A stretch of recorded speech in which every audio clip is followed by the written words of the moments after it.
Қазақ Шәкәрім Құдайбердіұлы, жер жүзі жабылғанда ғылым жаққа, қазақ жүр құмарланып құшатаққа, анау қу, мынау пысық, мен батыр деп, айналды бірін-бірі құрытпаққа.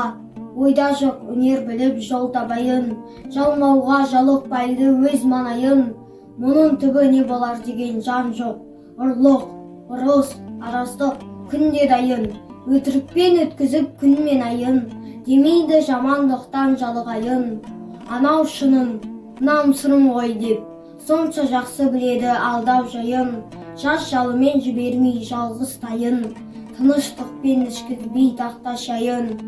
Ұрысы ұрлап, қуа алдап, сұмы ертіп, құрытады үш жақтап тамам байын.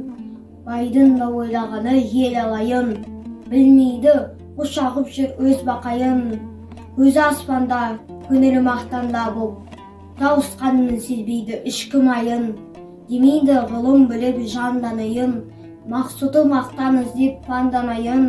Қанша ұқтырып айтсан да қалыбында, ойда жоқ жігерленіп қамданайын.